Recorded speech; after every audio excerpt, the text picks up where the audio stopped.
Hiya, I thought I'd try and say something about our situation, the coronavirus, the national lockdown, and how we should regard it.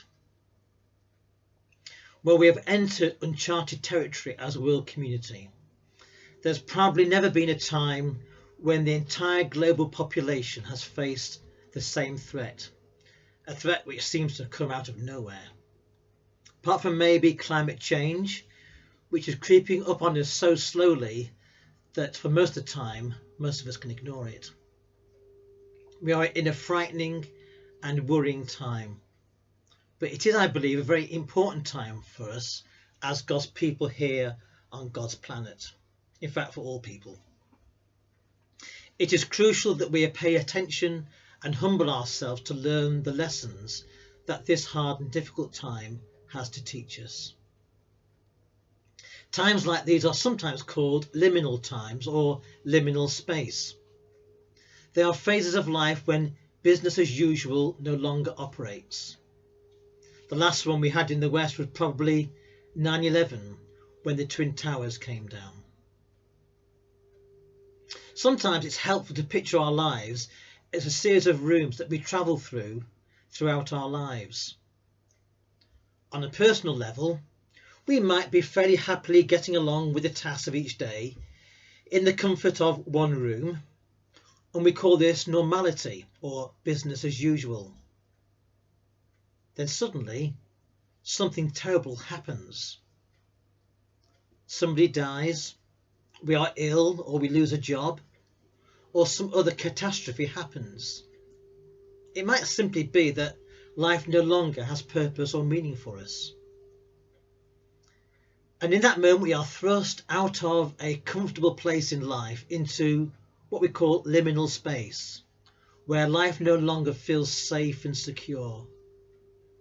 In a real sense, we are no longer in control, and therefore we suffer. We find ourselves thrust out of this room, where we're quite happy, into a terrifying and uncertain void, liminal space.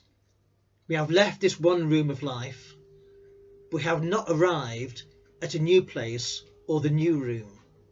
We feel stuck in limbo, in like a no man's land between two places, and we don't like it.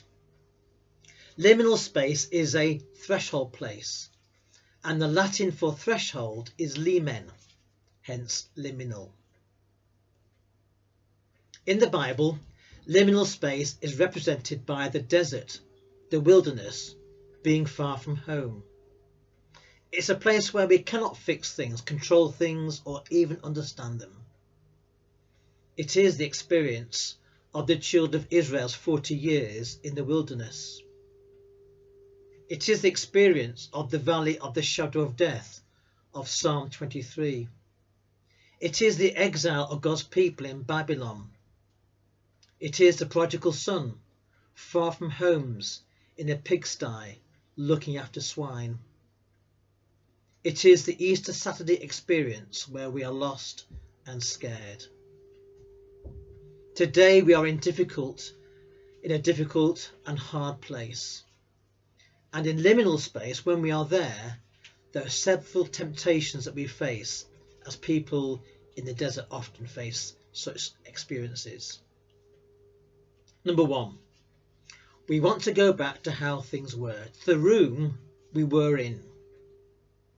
We want to go back before we were told about the illness, before we had the family crisis, to before life went pear-shaped on us. And we want things to go back to how they were before the virus. But I think we all know life will never be quite the same again for us in the future. It is, though, an understandable urge to want to return to how things were. The Israelites want to return to the slavery of Egypt because they said, well, at least we had meat stew there. The exiles wanted to go back to Jerusalem and have it as it was in its former days of glory. The prodigal son wanted to go back home as a servant to try and enjoy what he once had. But of course, we can't go back. We can't go back to how things once were. It's interesting at the moment in the USA that the leadership wants the economy back on the road by Easter. That's 2 weeks' time. And America open for business again. This is a clear example of folk wanting to go back to how things were, literally for them, business as usual. But things will never be the same again. And while we're in liminal space, there is no such thing as business as usual. The first temptation is to want to go back. The second temptation is to want to move on too quickly. The pain and discomfort of liminal space can be so intense that we want to move on to anything but this present struggle. You sometimes may have heard in cases of grief that a friend of yours may have suffered a terrible loss because of the death of a relative or a friend, and their pain seems quite unbearable. And there's a great urge for them, or for us to say to them, keep busy, move on, get closure. We just want to fix things to help reduce our friend's pain. But Jesus says, blessed are those who mourn.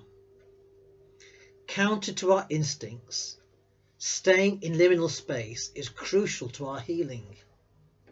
Often suffering has to be borne, not escaped from, as there are lessons that the difficult place has to teach us.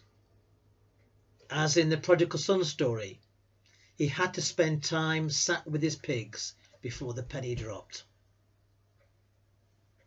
The third temptation is similar. It is to make an easy or simplistic explanation about the way things are, to make the problem go away, at least in our heads. Again with grief. I've heard it said to a bereaved mother that God must have needed your child even more than you did when her son died. Or it was meant to be. These are easy, simplistic explanations, which I think are terrible things to say, and they make God out to be some sort of ogre. It is usually these statements are made up to make the onlooker feel better, more so than the mother. With the present virus, some are saying that God has sent this as a punishment, as the world has turned its back on God. Well, that's nothing new. Well, such statements might make the one who says them feel better and more superior, but I don't see how it brings any sort of healing or compassion or a new way of seeing things. Liminal space is the place where we cannot control things, fix things, or understand them, or make simplistic conclusions about them. What we have to do, folk, is to sit in this Easter Saturday type moment and wait for God. The fourth temptation is, of course, despair. The coronavirus is a great threat to us all, those we love and the way of life we enjoy. It is easy and understandable for us to feel completely hopeless, as the magnitude of the crisis overwhelms us and we feel there is nothing we can do.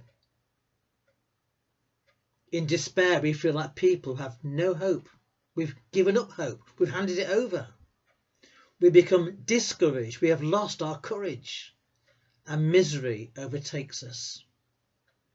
And there are plenty of people in the Bible who sank into despair. Read the Psalms. So if we're not going to give in to any of these temptations, what are we to do? Let me just say 3 things. The first is we must stay in liminal space, the place where we do not wish to be, where we cannot make sense of what is happening to us, the place where actually every part of our being wants to escape it. We must remain here for a while. Jesus was often drawing his disciples into liminal spaces where they were not in control, and all they could do was to trust and wait. These places of uncertainty and vulnerability are the places we do not enter willingly. We must stay to trust and wait on God, and we must stay probably much longer than we expect to. Secondly, we must be open to learn new lessons as individuals and also too as a world community.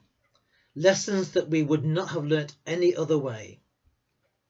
This is the story of God's people and all people everywhere. It seems that the most important lessons of life are nearly always learnt during our experience of suffering. Not that God causes the virus, nor takes babies away from their mothers. But in the suffering and the loss and the pain and difficulty, actually, we can come across new things we would never otherwise have learnt. These new lessons are very rarely a new idea or strategy, but first and foremost, an invitation to a new way of seeing things. Like with the parables of Jesus. They change the way that we see things. We never thought of looking at it like that. And in the midst of such moments, it's in these moments that transformation, true conversion, usually takes place. The third thing is we must allow God to do something, as our God is a God who acts in history. Our instinct is to run around like rabbits on fire, trying to do something, anything, to make things okay, to fix it.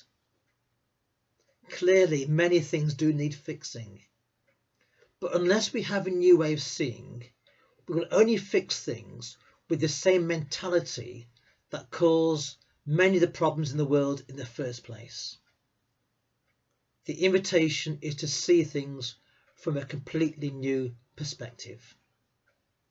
So we must allow God to do something to us, and we must allow God to do something in us. Not just Christians, but all people. Maybe this virus, which has come out of nowhere, will help us to move to a new place as the human population here on this planet. Like some of you, I read the daily blogs from Richard Rohr, and this is what he said earlier this week. I'll say this and then I'll finish. We are in the midst of a highly teachable moment. There is no doubt that this period will be referred to for the rest of our lifetimes. We have a chance to go deep and to go broad. Globally, we're in this together. Death is being forced on us by great suffering, which, as I like to say, always leads to great love. Thanks.